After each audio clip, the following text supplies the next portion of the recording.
আজি কেবিনেট বৈঠকৰ আৰম্ভণিতে ধেমাজি জিলাৰ মৰিধল মহাবিদ্যালয়ৰ ছাত্ৰী নন্দিতা শইকীয়াৰ মৃত্যুত কেবিনেটে গভীৰ শোক প্ৰকাশ কৰে আৰু সমগ্ৰ ঘটনাটোৰ এটা খৰতকীয়া তদন্ত কৰিবৰ কাৰণে ফাষ্ট ট্ৰেক কোৰ্টত ইয়াৰ বিচাৰ কৰিবৰ কাৰণে চৰকাৰে নিৰ্দেশ দিছে আৰু বিশেষভাৱে বিশেষ DGP special DGP GP Singh ডাঙৰীয়াক গোটেই তদন্ত প্ৰক্ৰিয়াটো তদাৰক কৰিবৰ কাৰণে বিশেষভাৱে দায়িত্ব অৰ্পণ কৰিছে। আমি ছাত্ৰীগৰাকীৰ বিদেহী আত্মাৰ আমি চিৰশান্তি কামনা কৰিছোঁ আৰু দোষীয়ে যাতে উপযুক্ত কঠোৰতম শাস্তি পায় তাৰ কাৰণে আইনৰ ব্যৱস্থা গ্ৰহণ কৰিব বুলি আমি নিৰ্দেশনা জাৰি কৰিছোঁ। দ্বিতীয় আমাৰ সকলোৰে আমি কিছুদিনৰ পৰা কৈ আহিছিলোঁ যে 1 ছেপ্টেম্বৰৰ পৰা আমাৰ শিক্ষানুষ্ঠানসমূহ খোলাৰ প্ৰক্ৰিয়া আৰম্ভ হ'ব আৰু এই সম্পৰ্কে আজি কেবিনেটত আলোচনা হয়। কেবিনেটে আটাইতকৈ বেছি গুৰুত্ব প্ৰদান কৰিছে যে শিক্ষাৰ স্কুল কলেজসমূহ খোলাৰ লগে লগে তাৰ লগত জড়িত যিসকল ব্যক্তি তেওঁলোকৰ টীকাকৰণ বা ভেকচিনেশ্যনৰ ওপৰত আটাইতকৈ বেছি গুৰুত্ব দিছে। এতেকে অহা কালিৰে পৰা আমাৰ সকলোবিলাক block elementary education office, district elementary education office, inspector of স্কুলৰ অফিচ আৰু আটাইকেইখন বিশ্ববিদ্যালয়ৰ কেম্পাছত বিশেষ ভেকচিনেশ্যন কেম্প অহাকালিৰ পৰা আৰম্ভ হ'ব আৰু এই ভেকচিনেশ্যন কেম্প 5 তাৰিখলৈকে চলিব। এতেকে শিক্ষাৰ লগত জড়িত সকলো শিক্ষক, সকলো কৰ্মচাৰী আৰু 18 বছৰ বয়সৰ ওপৰৰ সকলো ছাত্ৰ ছাত্ৰীক এই ভেকচিনেশ্যন কেম্পৰ সুবিধা গ্ৰহণ কৰি তেওঁলোকক ভেকচিনেশ্যনটো ল'বৰ কাৰণে আমাৰ ফালৰ পৰা আজি কেবিনেটে আহ্বান জনাইছে। অহা ছেপ্টেম্বৰ মাহৰ প্ৰথম সপ্তাহতে আমাৰ হায়াৰ ছেকেণ্ডেৰীৰ চূড়ান্ত বৰ্ষ, ডিগ্ৰীৰ চূড়ান্ত বৰ্ষ আৰু বিশ্ববিদ্যালয়ৰ প্ৰাক স্নাতক চূড়ান্ত বৰ্ষৰ শ্ৰেণীসমূহ আৰম্ভ হ'ব।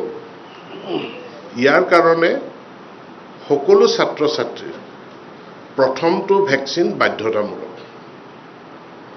আৰু তেওঁলোকে প্ৰথমটো ভেকচিন লোৱাৰ লগে লগে দ্বিতীয় ভেকচিন লোৱাৰ কাৰণেও নিৰ্দিষ্ট এটা সময়ৰ ভিতৰত নিৰ্দিষ্ট তাৰিখত তেওঁলোকে দ্বিতীয় ভেকচিনটো ল'ব লাগিব আৰু তাৰ কাৰণে তেওঁলোক দায়বদ্ধ থাকিব লাগিব। শিক্ষক কৰ্মচাৰী তেওঁলোকেও ভেকচিনেশ্যন সম্পূৰ্ণ কৰিব লাগিব।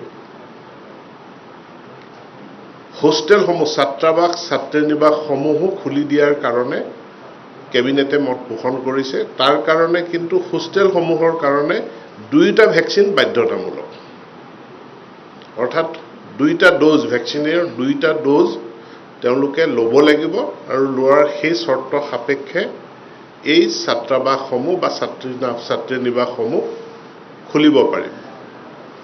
ইয়াৰ কাৰণে নিৰ্দিষ্ট SOP অহা 31 তাৰিখৰ আগত সম্ভৱতঃ 30 তাৰিখে শিক্ষা বিভাগে জাৰি কৰিব। তো একজেক্ট তাৰিখটো কোন তাৰিখ হ'ব সেইটো শিক্ষা বিভাগে, কিন্তু 5 তাৰিখ স্বাস্থ্য বিভাগে ঘোষণা কৰিব। কিন্তু 5 তাৰিখৰ ভিতৰত সকলোৱে ভেকচিনেশ্যন প্ৰক্ৰিয়াটো আমি অহাকালিৰ পৰা যিহেতু স্বাস্থ্য বিভাগে বিশেষ ভেকচিনেশ্যন শিবিৰ কৰিব, তাৰ জৰিয়তে ভেকচিনেশ্যনৰ প্ৰক্ৰিয়াটো সকলোৱে সম্পূৰ্ণ কৰিব লাগিব। এইটো কেবিনেটৰ আজিৰ তাৰিখত আমাৰ স্কুল কলেজ খোলা সম্পৰ্কীয় বিশেষ ঘোষণা বা সিদ্ধান্ত। ধন্যবাদ। মাননীয় মুখ্যমন্ত্ৰী ডক্টৰ হিমন্ত বিশ্ব শৰ্মা ডাঙৰীয়াৰ সভাপতিত্বত অনুষ্ঠিত হোৱা আজিৰ কেবিনেটত আমি বিশেষকৈ আমাৰ জনস্বাস্থ্য কাৰিকৰী বিভাগৰ 3টা ডিভিজন আমাৰ পূৰ্বতে নাছিলে। আমাৰ মাজুলী জিলা ঘোষণা কৰা হৈছিলে 2016 চনতে, তাতো আমাৰ পাব্লিক হেল্থৰ ডিভিজন নাছিলে। ঠিক তেনেকুৱাকৈ সাউথ চালমাৰা মানকাছাৰতো 2016 চনতে স্থাপিত হৈছিলে যদিও জনস্বাস্থ্য কাৰিকৰী বিভাগৰ কোনো ডিভিজন নাছিলে আৰু 2021 চনত বজালী জিলা ঘোষণা কৰা হোৱাৰ পিছতো তাত কোনো পাব্লিক হেল্থৰ ডিভিজন নাছিলে। আজিৰ কেবিনেটে মাজুলী, বজালী আৰু চাউথ চালমাৰাত আমাৰ জনস্বাস্থ্য কাৰিকৰী বিভাগৰ 3টা সংমণ্ডল নতুনকৈ খোলাৰ কাৰণে আজি অনুমোদন জনাইছে। আৰু এই অনুমোদন হোৱাৰ ফলস্বৰূপে আমাৰ প্ৰায় 93টা বিভিন্ন তাত এক্সিকিউটিভ ইঞ্জিনিয়াৰে হওক বা একেবাৰে চতুৰ্থ বৰ্গৰে হওক 93টা পোষ্টৰ কাৰণে ইতিমধ্যে যাৱতীয় প্ৰস্তুতিৰ কাম কাজ হৈছে। আৰু মাজুলীৰ কাৰণে তাত এতিয়া ডিভিজনৰ হেডকোৱাৰ্টাৰ হ'ব কমলাবাৰী, বজালীৰ কাৰণে হ'ব পাঠশালা আৰু চাউথ চালমাৰা মানকাছাৰ জিলাৰ কাৰণে হ'ব আঠচিঙিমাৰী। আৰু তাত এই কাৰ্যালয়সমূহ নতুনকৈ আৰম্ভ হোৱাৰ পিছত এতিয়া তাত যিসমূহ SDO অফিচ আছে, SDO অফিচতে আমি এতিয়া তাত ডিভিজনৰ কাম কাজ আমি আৰম্ভ কৰিম।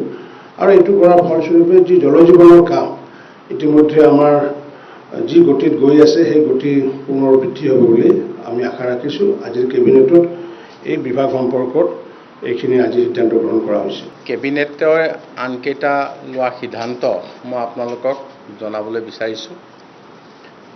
আজি কেবিনেটে এটা সিদ্ধান্ত গ্ৰহণ কৰিছে, অৰ্জুন ভোগেশ্বৰ বৰুৱাৰ জন্মদিন 3 ছেপ্টেম্বৰ। এই দিনটো ক্ৰীড়া দিৱস হিচাপে চৰকাৰে আৰু তাৰ লগতে এতিয়া যি ক্ৰীড়া পেঞ্চন 8,000 টকা আছিল তাক কেবিনেটে 10,000 টকালৈ ক্ৰীড়া পেঞ্চন বৃদ্ধি কৰিছে। আৰু যিসকলক এককালীন আৰ্থিক সাহায্যৰে সন্মানিত কৰা হ'ব তেখেতসকলৰ কাৰণে 50,000 টকা নিৰ্ধাৰণ কৰিছে। আৰু এইবাৰ এটা কথা আমি সিদ্ধান্তলৈ আহিছোঁ, যিসকলে নেশ্যনেল খেলিছে, যিসকলে এছিয়ান গেমছ খেলিছে, যিসকলে কমনৱেলথ খেলিছে, যিসকলে অলিম্পিক খেলি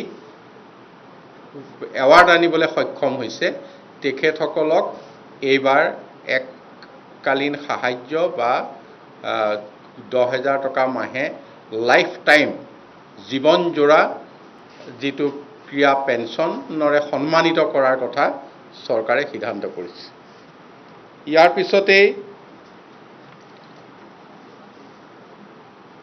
আনটো সিদ্ধান্ত হৈছে আমাৰ জিলাৰ উপায়ুক্তসকলক আমি এটা বিষয়ত কিছু ক্ষমতা প্ৰদান কৰিবলৈ আমি আজি সিদ্ধান্ত লৈছোঁ। সেইটো হৈছে জিলাৰ ভিতৰতে একোটা বিভাগৰ জিলাৰ মুৰব্বীজনৰ সৈতে আলোচনা কৰি উপায়ুক্তই বদলি কৰিব পাৰিব। এইটো জিলাৰ ভিতৰত আৰু জিলাৰ সেই বিভাগৰ মুৰব্বীজনৰ লগত আলোচনা কৰি। ধৰি লওক মই এটা উদাহৰণ দিছোঁ যে আমাৰ ইয়াত কামৰূপ মেট্ৰত বহুকেইখন ধৰক হস্পিটাল আছে। ক'ৰবাত নাৰ্ছ বেছি আছে, ডক্টৰ বেছি আছে, কম আছে। অস্থায়ীভাৱে যিটো ৰেচনিং কৰিব লাগে এইটো জিলা উপায়ুক্তক কৰ্তৃত্ব দিয়া হৈছে, কিন্তু এইটো খুব বেছি ওপৰৰ পৰ্যায়লৈ নহয়, জুনিয়ৰ ইঞ্জিনিয়াৰ লেভেললৈকে, তাৰ তলৰখিনি, ওপৰৰ বিষয়াসকল নহয়, যে সেই পৰ্যায়ৰ মানে 3rd গ্ৰেডলৈকে ধৰি ল'লোঁ। সেইখিনি বিষয়া কৰ্মচাৰীক ৰেচনিং যিটো ক্ষমতা সেই বিভাগৰ লগত সেই বিভাগতে আলোচনা কৰি বিভাগীয় জিলা মুৰব্বীৰ লগত আলোচনা কৰি উপায়ুক্তসকলে এইখিনি বদলি কৰিব পাৰিব পাব্লিক ইণ্টাৰেষ্টৰ ক্ষেত্ৰত, মানে ৰাইজৰ কামৰ স্বাৰ্থত। তাৰপিছতে নহয় জিলা উপায়ুক্তৰ কৰ্তৃত্ব নিজৰ জিলাৰ ভিতৰত আৰু সেই বিভাগৰ যিজন জিলা মুৰব্বী থাকে তেখেতৰ লগত আলোচনা মৰ্মে এইখিনি কৰিব পাৰিব। তাৰপিছতে আজি আৰু এটা সিদ্ধান্ত গ্ৰহণ কৰিছে যে যিটো আমাৰ ছায়েন্স এণ্ড টেকন'লজি ডিপাৰ্টমেণ্ট আছিল বিভাগ, আজি সেই বিভাগটোৰ নতুন নামাকৰণ কৰা হৈছে science technology and climate change. Science technology and climate change এই বিভাগটোৰ নাম সলনি কৰা হৈছে। এইটো কেন্দ্ৰীয় চৰকাৰৰ আৰ্হিত কৰা হৈছে। কেন্দ্ৰীয় চৰকাৰত science technology and climate change একেলগে আছে আৰু ইয়াৰ আগতে আমাৰ এই ক্লাইমেট চেঞ্জ বুলি পোনপটীয়া বিভাগ নাছিল। ফৰেষ্ট এণ্ড এনভাইৰমেণ্টৰ লগতে ক্লাইমেট চেঞ্জৰ কাম কাজ চলি আছিল। এতিয়াৰ পৰা science technology and climate change নামাকৰণ কৰা হৈছে। আমাৰ BTADত যি ফ্লাড হৈছে তাৰ কাৰণে আজি মুখ্যমন্ত্ৰী ডাঙৰীয়াই যোগেন মোহন, আমাৰ সন্মানীয় মন্ত্ৰী আৰু সন্মানীয় মন্ত্ৰী উৰ্খাও ব্ৰহ্ম ডাঙৰীয়াক তৎকালীনভাৱে অহাকালিলৈ ৰাতিপুৱা BTADৰ এই বান পৰিস্থিতি বুজ ল'বলৈ প্ৰেৰণ কৰিছে। এতিয়া মই এটা ব্যাপক কিছু পৰিৱৰ্তন হৈছে গড়কাপ্তানি বিভাগত, মানে লোক নিৰ্মাণ বিভাগত। লোক নিৰ্মাণ বিভাগৰ আমি লোক নিৰ্মাণ বিভাগ বুলিলে তাত আমি PWD ৰোডছ বুজোঁ, PWD বিল্ডিং বুজোঁ, PWDৰ আকৌ নেশ্যনেল হাইৱে থাকে, তাৰে আকৌ ইলেক্ট্ৰিকেলৰো তেওঁলোকৰ এটা আৰু ব্ৰাঞ্চ আছে। এতিয়া আমি যিখিনি বিশেষকৈ বিল্ডিঙৰ কামৰ যথেষ্টখিনি দায়িত্ব বৃদ্ধি হোৱাৰ স্বাৰ্থত আজি PWDৰ আগতে মাত্ৰ 5টা চাৰ্কল অফিচ আছিল, SE অফিচ। এতিয়া তাৰ লগত আৰু 8টা নতুন চাৰ্কল আজি ক্ৰিয়েট কৰা হৈছে, সৃষ্টি কৰা হৈছে আৰু সৰ্বমুঠ PWD বিল্ডিঙৰ চাৰ্কল হ'ব 13টা। 13টা ছুপাৰিনটেণ্ডেণ্ট ইঞ্জিনিয়াৰৰ অফিচ হ'ব, 13টা চাৰ্কল হ'ব। ঠিক তেনেধৰণে ইয়াতে আৰু PWDৰ ডিভিজন বিল্ডিঙৰ ডিভিজন আছিল ইয়াৰ আগতে 17টা আৰু 20টা নতুন ডিভিজন আজি ক্ৰিয়েট কৰা হৈছে। টোটেল PWD বিল্ডিঙৰ ডিভিজন হ'ব 37, 37টা PWDৰ বিল্ডিঙৰ ডিভিজন হ'ব। PWDৰ বিল্ডিঙৰ সাব ডিভিজন আছিল 49 আৰু নতুনকৈ আজি 28 ক্ৰিয়েট কৰা হৈছে, 28টা আৰু total PWD building sub division হ'ব 77, 77টা। ইয়াক মই কোনকেইটা ডিভিজন বাই নেম কৈ যাবলৈ বিচৰা নাই, কিন্তু মই প্ৰিন্সিপলটো কৈছোঁ যে তিনিটাৰ পৰা 4টা LAC মানে বিধানসভা সমষ্টি, 3টা নিম্নতম, 4টা মানে উচ্চতম। কামৰ যি কামৰ ভিৰটো চাই, যে কামৰ লোডটো চাই, ৱৰ্ক লোড চাই 3টাৰ পৰা 4টাৰ ভিতৰত একোটাকৈ ডিভিজন কৰিবলৈ ঠিক কৰা হৈছে, 3টাৰ পৰা 4টা বিধানসভা সমষ্টিৰ ভিতৰত। আৰু 1টাৰ পৰা 2টা, ক'ৰবাত এটা সমষ্টিতে এটা সাব ডিভিজন, তাত যদি কামৰ লোড বেছি আছে, ঠিক তেনেকৈ বা অতিৰিক্ত 2টাৰ ভিতৰত 1টাৰ পৰা 2টা LAC মিলি তাতে এটা সাব ডিভিজন কৰা হৈছে। ঠিক তেনেকৈ আৰু 1খনৰ পৰা 2খন জিলা, ক'ৰবাত 1খন জিলা, ক'ৰবাত 2খন জিলা মিলি মই যিটো চাৰ্কুলৰ কথা কৈ গ'লোঁ SE অফিচ, সেই চাৰ্কুল কৰা হৈছে। এইটো হৈছে এটা প্ৰিন্সিপল। ইয়াৰ উপৰিও আমাৰ ইলেক্ট্ৰিকেল যিটো ডিভিজন বা সাব ডিভিজন বা হেৰি আছিল, ইয়াৰ আগতে গোটেই অসমত ইলেক্ট্ৰিকেল সাব ডিভিজন মাত্ৰ এটা আছিল, মানে ইলেক্ট্ৰিকেল চাৰ্কল। তাৰপিছতে এতিয়া হয়তো 4টালৈ বৃদ্ধি কৰাৰ কথা চিন্তা কৰা হৈছে, ডিভিজনো 5টাৰ পৰা 8টালৈ কৰা হৈছে, সাব ডিভিজনো 14টাৰ পৰা 17টালৈ। কিন্তু এটা কথা ইয়াতে কেবিনেটে সিদ্ধান্ত লৈছে, ইয়াত কিছু এটা পুনৰ বিবেচনাৰ কথা। পুনৰ বিবেচনাটো হৈছে যে মানে আমি ইয়াত ইলেক্ট্ৰিকেল উইংবিলাক মেইন ষ্ট্ৰীমত আনিব। যদিও এই প্ৰপ'জেলটো আছিল, মই খোলাকৈ কৈছোঁ, মেইন ষ্ট্ৰীম মানে PWD building division, sub division চাৰ্কুলৰ ভিতৰতে ইলেক্ট্ৰিকেল আমাৰ যিখিনি আগৰ সাব ডিভিজন আছিল সেইখিনি কথা তাত একেলগে মাৰ্জ কৰা কথাটো এক সিদ্ধান্তলৈ আহিছে। আমি ইয়াৰ কাৰণে পোষ্ট ক্ৰিয়েট কৰিব লাগিব। মই কৈ গৈছোঁ যে এডিশ্যনেল চিফ ইঞ্জিনিয়াৰ চিভিল মানে বিল্ডিঙৰ হ'ব এজন, ছুপাৰিনটেণ্ডেণ্ট ইঞ্জিনিয়াৰ 10জন, ছুপাৰিনটেণ্ডেণ্ট ইঞ্জিনিয়াৰ ইলেক্ট্ৰিকেল 5জন, এক্সিকিউটিভ ইঞ্জিনিয়াৰ চিভিল মানে বিল্ডিং 25জন, এক্সিকিউটিভ ইঞ্জিনিয়াৰ ইলেক্ট্ৰিকেল 9জন, এছিষ্টেণ্ট এক্সিকিউটিভ ইঞ্জিনিয়াৰ চিভিল 63জন, এছিষ্টেণ্ট ইঞ্জিনিয়াৰ ইলেক্ট্ৰিকেল 31, এতিয়া এছিষ্টেণ্ট ইঞ্জিনিয়াৰ চিভিল 192 পোষ্ট নতুন ক্ৰিয়েট হ'ব। বাকীখিনি অন প্ৰমোশ্যন, থকাসকলক প্ৰমোশ্যন দি নিয়া হ'ব। নতুন পোষ্ট ক্ৰিয়েট হ'ব 192। তাৰপিছত ইলেক্ট্ৰিকেলৰ 66 assistant engineer, junior engineer 312, junior engineer civil, junior engineer electrical 90। এইখিনি গোটেইখিনি মিলি ইয়াত আমি থাৰ্ড গ্ৰেড আৰু ফ'ৰ্থ গ্ৰেডটো লিখাই নাই। য'ত যিটো ৰিকুৱাৰমেণ্ট হ'ব থাৰ্ড গ্ৰেড ফ'ৰ্থ গ্ৰেড ইয়াত থাকিব। এইখিনি ইঞ্জিনিয়াৰ টেকনিকেল তাৰমানে দুটা কথা, কিছুমান অন প্ৰমোশ্যন হ'ব আপ টু SDO, আৰু SDOৰ পিছৰখিনি এছিষ্টেণ্ট ইঞ্জিনিয়াৰ আৰু জুনিয়ৰ ইঞ্জিনিয়াৰ এইখিনি হেৰি হ'ব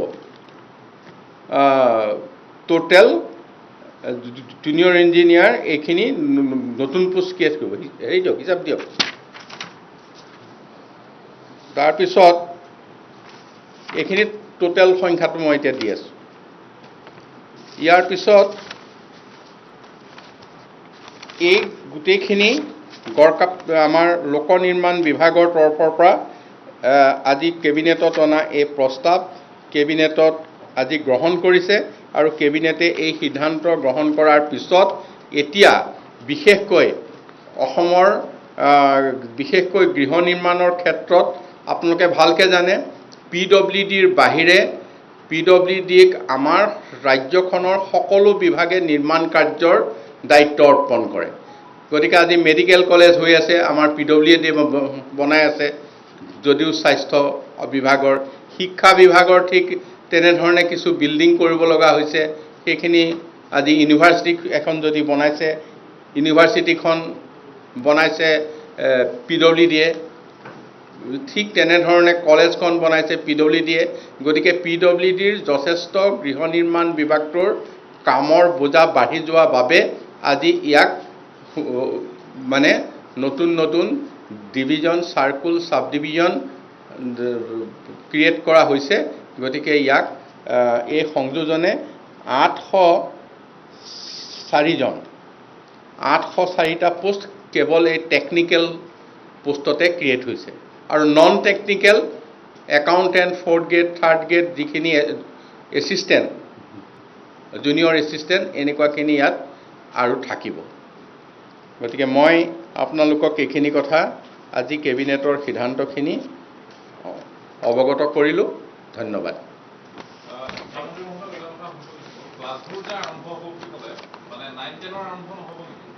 9-10 নহ'ব এতিয়া। মই প্ৰথম সপ্তাহৰ কথাটো কৈছোঁ। প্ৰথম সপ্তাহত কোনখিনি ক্লাছ আৰম্ভ হ'ব, তাৰ পাছত পৰ্যায়ক্ৰমে বাকীসমূহ আমি খুলি যাম। আমি 30 তাৰিখে বা 31 তাৰিখে এখন SOP দিম।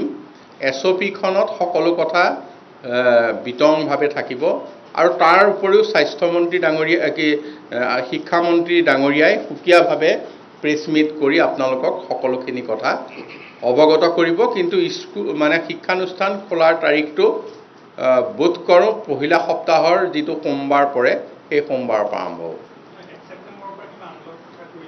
1 ছেপ্টেম্বৰৰ পৰা যিখিনি বাকী মুকলি কৰি দিয়া হ'ব সেইখিনি আমি 30 ছেপ্টেম্বৰ বা 30 আগষ্ট বা 31 আগষ্টত মাননীয় মুখ্যমন্ত্ৰী ডাঙৰীয়াই সিদ্ধান্ত ল'ব, আমি অৱগত কৰিম। আজি মই এই কথাটো সকলোতে কৈ আছোঁ। আজি কেবিনেট ব্ৰিফিঙৰ কথাত আপোনালোকৰ মাজত এইটো সুধি লৈ যদি থাৰ্ড ৱেভৰ কাৰণে আমি সম্পূৰ্ণ প্ৰস্তুত আছোঁ। শিথিলতা আহিব লগা নাই, মানে এইবাৰ জটিলতা আহিব লগা নাই, হেৰিহে হ'ব, শিথিলহে হ'ব।